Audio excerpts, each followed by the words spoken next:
Magandang araw mga ka-farmer, araw ng Lunes ngayon. Tuturuan ho tayo na baka.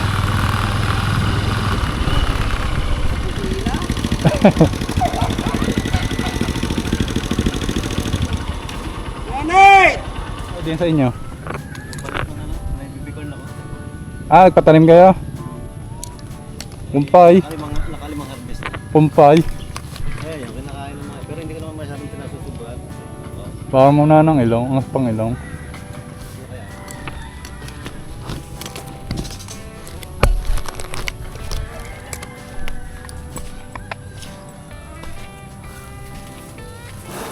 May ginanda naman na rin ano. Iba-iba na.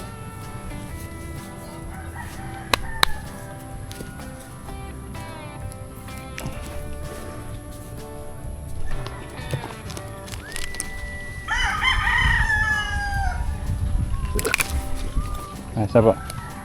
Kaya halaman na rin kayo ngayon. Kalaban lalagi bagyo eh. Maganda yung pag may bagyo nga. Palusutin. Pag nakalusot naman. Kita mo yung mga gulay ngayon. Kaganda yung presyo. Sigurado yan, nagagpas mo na yan. Hindi kayo nagsabuhan. Tama yan. Sandali. Asa.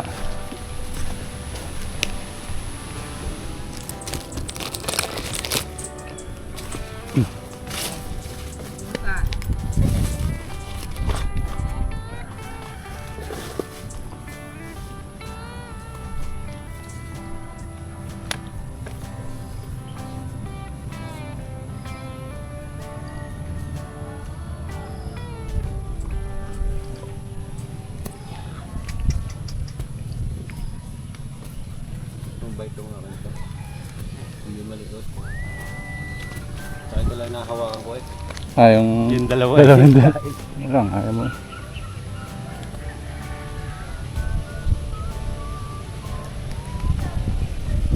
Okay.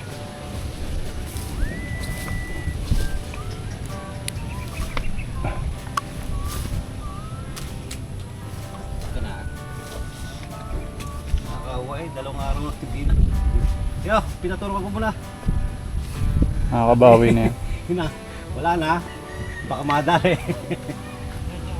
Lahat. Ay, Chidel. Wala. Doon sa manugang ng Kuya Rani. Doon sa malapit sa pinagano mo ng baka ng nagbo-vulcanize. Hindi ka may ano ka dyan sa may malabag. Oo. May nakaiwi sa'yo dyan. Oo. Sabihin mo si Jerry, baka may available siya yung galing sa mga ano na wire. Mura doon. Anong pangalan na? Jerry. Oo. Kumpare ko yun. Salamat ah. Mahalaking matuto mati mga kung 1,000 mahalaking. Salamat ah.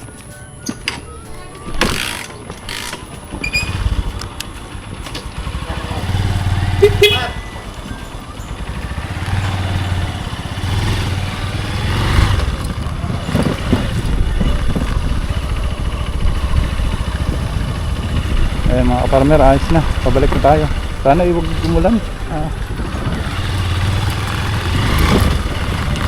Hirap pag umuulan lagi. Ang baka nahihirapan gumanda ng katawan. Day 2.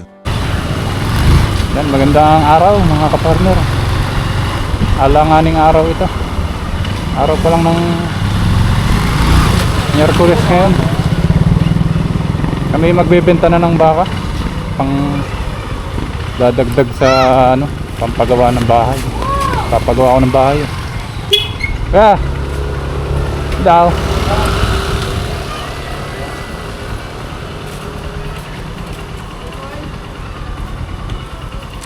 pumunta natin baka. Dito para maano natin kung kano presyo.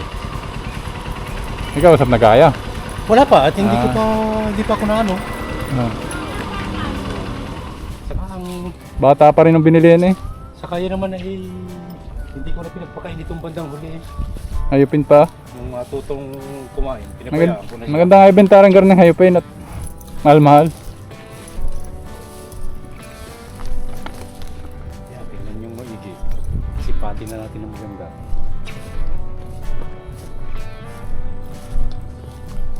Malaki eh. Isang taon at 2 buwan na. September to eh. Unang linggo ng September. Eh.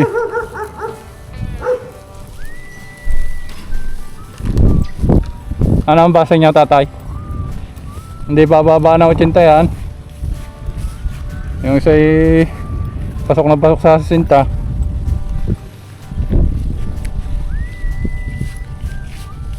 Kang ano? Magbintay daw sa puhunan. Meanwhile. Ayan mga kaparmer, nandito kami sa magagawa ng bahay. Ay siguro magbibigay na ako ng bayad. Ba, si Russell pala yun eh.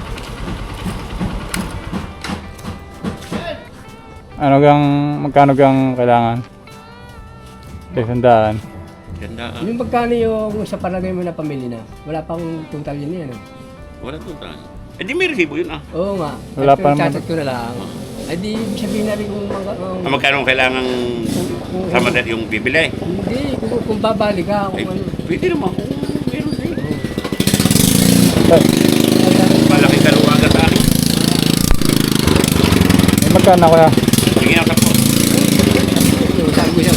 Mga ilang araw? Tuloy ko na may nauwi. Buti ako lang may ginagawa pa ha, pero siguradong Oo, Lunes oo. i-layout ko yun. Oo. At nadun din ako kay Bisang Aya. Ano yan, pangalan nito? Yung Mga magkano ka estimate dito sa materyales? 300 plus. 300? Ginunita ko yun eh. Yung materyales lang yan. Yung darating ngayon. Ano eh? Yung darating ngayon. Na. Ay, yung materialis na pinamili. Hindi ko darating. wala pa yun. Ay, yung kalahatan, yung yung kalahatan ang kanya sinabi. Pero, Kalahatan yung kalahati pala yung kanya. Yung steel. Mag-iwan ka siguro 50, hindi. Linggo-linggo lang may nadyan yan eh. Oo, linggo-linggo mo nauwi. Mag-iwan ka ulit. Kung kulang pati, ay aray lang, pwede naman ganyan ha. O 100, mag-iwan ka kung meron ko sa kanya. Basta rin bigyan mo muna ng 10 daw.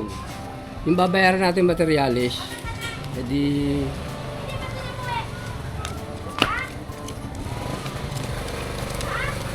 Yung 50 siguro din eh, ano. i-chat ko nga yung ano kung malalaman ko. Oo, i-chat mo yung kung magkano. Ika! Ay yung ano kuya, sa estimate kasama ang labor. Inano ko. Basta ito yung kalahati. Mga kalahati. Humigit sa kalahati. Otoy, pero yung aking ano yun, ang pintura, Otoy, ilabas ha. Panibago tayong usap sa pintura. Well, ano ako sa pintura. Pero yung ano, hindi lahat. Sama na doon yung electrical. Oh, ilagay na. Kasama. Tiles, mga ganun lahat. Bari. Kami. Akin lang. Basta't pintura lang ito yung aking ilalabas sa usap natin. Hindi ko naman inaano eh. Hindi ko naman minamadali na isang... Siyang gawa agad. Oo. Plano ko yung ano yung electrical eh. Utayin ko. Utayin mo. Ay, wala problema. Pero sino kang si Russell? Ang mag-electrical. Ako. Ikaw na rin? Ako na rin. Mag-ilit. Ay di, ako na rin mag-helper na lang sa iyo pala. Pwede yun. Kaya pala may nag-electrical, di ako na... Lahat na aking inaano. Tutulong na lang ako pala sa Pintura inyo. kami na nag-ano rin pintura. Tutulong na lang pala ako sa inyo. Skim coat ga ate di ano doon. Eh, saka na muna yung... Saka na muna. Sige. Hindi naman bibiglayin na ano. Bakit kalati? Ano ko doon? Binit ako halot lahat ng magagamit niya. Sige kuya, salamat. Kasi paaalis na uli o bagong dating? Nakarating ko lang. Người ấy là lựa chọn tuyệt vời của So yun mga farmer, nandito na tayo sa bahay. Nagpapahinga muna tayo saglit. Yan, malalaki na yung tiyan nila. Sana lahat buntis. Yan muna yung kambing natin. Yung baka nandun sa medyo malayo-layo. So galing nga tayo kanina dun sa magagawa ng bahay at kinausap ko, pina-estimate ko kung magkano lahat ang magagastos. Kailanganin daw ng mahigit kalahating milyon. Medyo malaki yun. Baka hindi natin mapatapos yung ating papagawang bahay. Pero tingin ko naman mabububungan. Tsaka magagawa siguro ng pinto tsaka bintana. So kung ano man yung mga kulang, di isusunod na lang pagka nagkaroon ng extra budget. Ganoon naman talaga ang papagawa ng bahay, palaging kulang ang budget. Walang budget na lumabis, lalo na ang mahal ng materialis ngayon at saka ng labor. So yun ka-farmer, hanggang dito na lang muna. Mag-update ako sa inyo sa mga susunod na araw patungkol sa ating mga alaga at doon sa pinapagawa na bahay. Sana ay magiging okay. Yan. Salamat po, happy farming at God bless po sa ating lahat.